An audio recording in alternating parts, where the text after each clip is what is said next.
मत देना, बाड़मेर की हालत हमारी देख लो, हम कहाँ भुगत रहे हैं। मारवाड़ में कहावत है, ऋणी चूके हो ठोकर खावे, और टाइम दियो करो तो फिर पाछो नहीं आवे।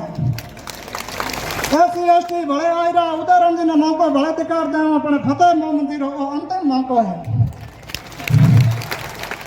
और आपकी तो अमीन साहब ने जीता उनके चक्कर के मौके की वोट डाइवर्ट कर दो लान, कोई बड़ा अपन दो और बीच में कोई तीजो निकल जेला, फिर मन मनवार मत करियो, माने की ओर को मत दियो। बस आपका समय मेरा समाप्त हुआ। आप सभी यहाँ पधारे, आप सभी का दिल से बहुत बहुत शुक्रिया। मैं संतों का और पीरों का, पीर साहब की दरगाह को आप सभी की ओर से नमन करता हूँ कि ये जो दुनिया का हुजूम उमड़ा है, ये पीर साहब की दुआ है और हम सबको पानी ढलान की ओर जाता है। इसलिए ये दरगाह की कृपा से हम सब आज इतने मजबूत हुए हैं। बाकी भाई भाई रोकने को माना नहीं थे, सब लोग आज फतेह मोहम्मद के वास्ते आया हो, और मोटो एहसान है, बहुत बड़ा एहसान है। धन्यवाद। जय हिंद, जय भारत, जय भीम। बहुत बहुत धन्यवाद गौराम जी। अगली कड़ी में मैं वापस निवेदन कर रहा हूँ, एक बार नीचे बैठ जाएं। सभी साथियों से निवेदन है कि नीचे बैठ जाएं। हम सब के आदरणीय हमारे आए और सभा को संबोधित करें श्रीमान रामाराम जी गोदारा साहब, पूर्व सरपंच चढ़ार। सबसे श्रीमान रामाराम जी गोदारा साहब का स्वागत है, अभिनंदन करें। सम्मानित मंच, गांव और ढाणी ढाणी से पधारे हुए सभी मेरा पितृतुल्य बुजुर्गों एवं मेरे युवा साथियों, टाइम कम है, वक्ता बहुत ज्यादा है, तो वो टाइम भी लेंगे और मेरे से ज्यादा भी वक्ता है तो वो आपको अच्छी तरह से बात भी समझेंगे।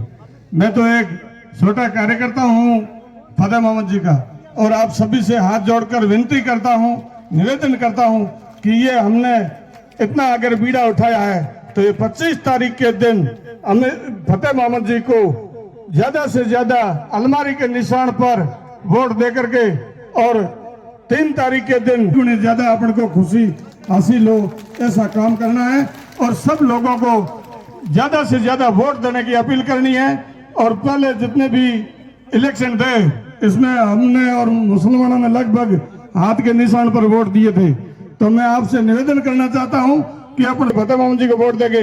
इस बार चुनाव चिन्ह अपने लिए चेंज है, और वो चुनाव चिन्ह हर घर में हर बहन और बेटियों को समझा करके अलमारी के निशान पर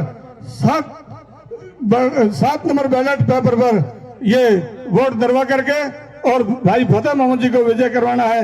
इसी आशा के साथ में मैं मेरी वाणी को विराम देता हूं। जय भारत, जय हिंद। बहुत बहुत धन्यवाद रामाराम जी गोदारा साहब। बिल्कुल किसान भाइयों, एसटी एसटी वर्ग के भाइयों, हमारी ताकत को बताना हमें, क्योंकि जो पार्टियां हमें बिल्कुल कुछ नहीं समझती उन्हें 25 तारीख को अपनी ताकत बता देनी है। अगली कड़ी में बिल्कुल वकील साहब मोतीराम जी मेंसा साहब से निवेदन है कि आए और सभा को संबोधित करें। श्रीमान मोतीराम जी।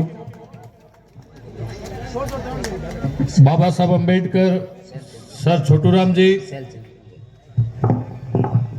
फातिमा शेख, बिरसा मुंडा जी को नमन करते हुए मंत्रासीन अतिथिगण और फतेह खान जी के योद्धाओं कार्यकर्ताओं, अभी 2 घंटे बाद प्रचार खत्म होने वाला है।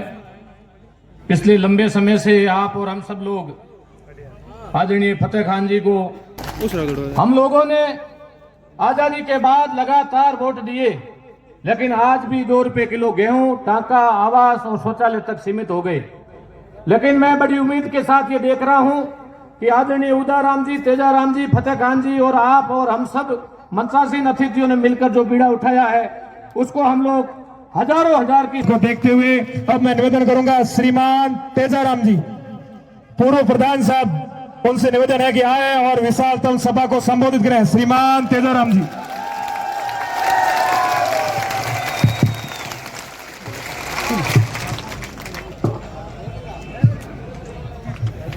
आज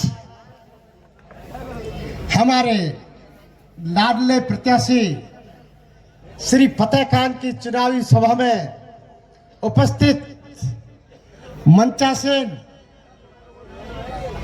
सैयद साहब, शाहिद साहब, हमारे धनगुरु साहब, सम्मानित जनप्रतिनिधिगण, पिता तुल्य बुजुर्गों और युवा साथियों, सबसे पहले मैं इसी कड़ी में भाई उदाराम जी और उन 36 कौमों के सहयोग से किसान समुदाय द्वारा तय गए पंचांग को नमस्कार करता हूं कि आज उनके प्रयास से आज जन जन का चेहरा यहाँ खिलता हुआ नजर आ रहा है। मैं धन्यवाद देना चाहता हूं इन तमाम बुजुर्गों और युवा इस सभा की शोभा बढ़ा रहे हैं। मैं आपको कहना चाहूंगा कि आज हिंदुस्तान भारत देश में प्रजातंत्र सबसे ऊपर है और प्रजातंत्र की बदौलत ही आज जनता जिसको चाहती है कुर्सी पे बैठा जाती है और जिसको बर्ताव सही नहीं लगता है उसको कुर्सी से नीचे उतारकर उसका अपना स्थान दिला देती है।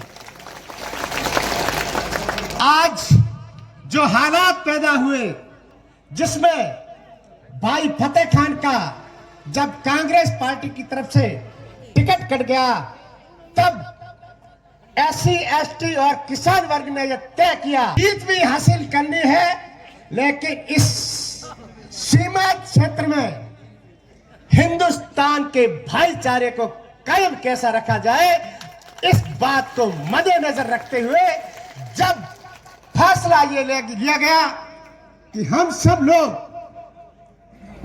SC ST के लोगों ने भाई उदाराम के मार्फत और हम सब लोगों ने जब किसान भाइयों से कर्जा उतारना चाहते हैं, लेकिन जब किसान भाइयों ने कहा कि आपका कर्जा और हमारा कर्जा एक ही है, जब तक हम जीत नहीं हासिल करते तब तक कर्जा कोई मायने नहीं रखता है। सबसे पहले अपन जीत हासिल कैसे करें इसमें निर्णय होना चाहिए। और बाद में ये तय हुआ कि इस प्रजातंत्र में शिव विधानसभा क्षेत्र ऐसी है, यहां पर बाड़मेर लोकसभा क्षेत्र में है जो 36 कौम भारत के संविधान में विश्वास रखती है। उनका दायित्व बनता है, उनका फर्ज बनता है कि जिनकी गिनती ज्यादा हो उनको आगे लाया जाए। इसी विचारधारा को आगे रखते हुए हमने भाई फतेह खान को आप सबकी उम्मीदों के आधार पर इस मैदान में उतारा। तो मैं कहना चाहूंगा कि कहा गया है कि जहां नहीं पहुंचता है रवि वहां कवि पहुंच जाता है और जहां अनुभव पहुंचता है वहां कवि भी पीछे रह जाता है। तो हमने जो 5 सालों में अनुभव देखा, हम किसान भाइयों और SC ST ने जो अनुभव देखा, उसके साथ ही भारत के प्रजातंत्र के अंदर जो धर्मनिरपेक्षता की मैन भूमिका देखी, उस भूमिका को देखते हुए हमने भाई फतेह खान को मैदान में उतारा है। ये भाई फतेह खान सिर्फ फतेह खान नहीं, ये जन जन की आवाज है और हम सब की आवाज है और हम सब भाई फतेह खान बन के इस मैदानी जंगल में कूद पड़े हैं। इसलिए मैं आप सबसे कहना चाहूंगा नंबर 1 पर जीत दिलाएंगे। लेकिन मैं कहना चाहूंगा, कहा गया है कि राजनीति में मुस्लिम अल्पसंख्यक वर्ग पढ़ा लिखा नहीं है लेकिन राजनीति में सही निर्णय लेता है। तो आज मैं उनके अक्ल को परखना चाहता हूं, आज मैं उनके राजनीतिक अनुभव को परखना चाहता हूं कि जिस व्यक्ति के साथ आज मीटिंग हर जगह हो रही है, लेकिन आप देखना कि भाई फतेह खान की मीटिंग के अंदर जिस तरह से 36 वर्ग के लोग समानता से बैटिंग में नहीं होगा, यह मैं आपको दावे के साथ कह सकता हूं।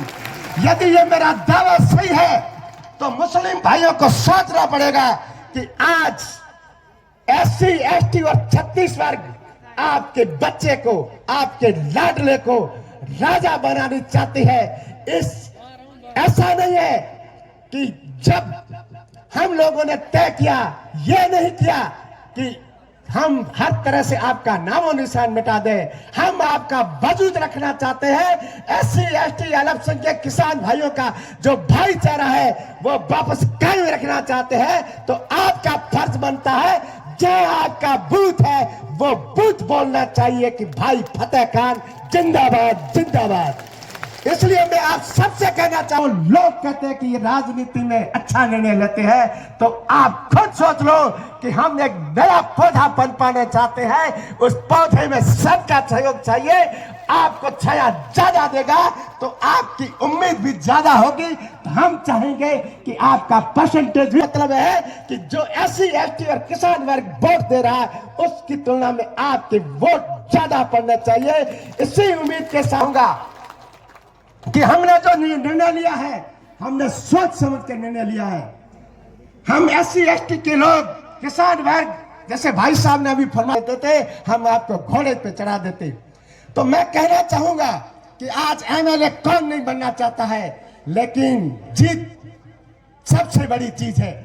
तो हमने आज की तारीख में आज जो देखा, समझा, पीढ़ियों से हमने देखा कि जो किसान वर्ग था वो किस तरह से उनकी हालात थी, लेकिन लालटेन लेके गए और किसान वर्ग में इतनी अलग शिक्षा की जगह दी, तो आज किसान वर्ग कहीं भी पीछे नहीं है। तो कहा गया है कि नकल में भी अकल की जरूरत होती है। तो जब किसान भाइयों ने तय कर लिया कि हमारा फतेह खान बेटा है, हम इसको जिताना चाहते हैं, तो हम SC ST वर्ग तो पहले से ही तय कर लिया कि हमने तो आपको सुपुर्द कर दिया है, आप जिसके गले में माला डालो। जब इतनी सब लोग भाई फतेह खान के राजा बनाना चाहते हैं, MLA बनाना चाहते हैं, तो मैं 51 किलो की वजन की माला भाई फतेह खान के पक्ष में गले में डाली थी, लेकिन मैंने उनको धन्यवाद उस दिन नहीं दिया था। मैं आप दोनों को धन्यवाद 3 तारीख की सभा में देना चाहता हूं कि जिस दिन SC ST और किसान वर्ग भी भाई फतेह खान के वोट देने में पीछे नहीं रहे।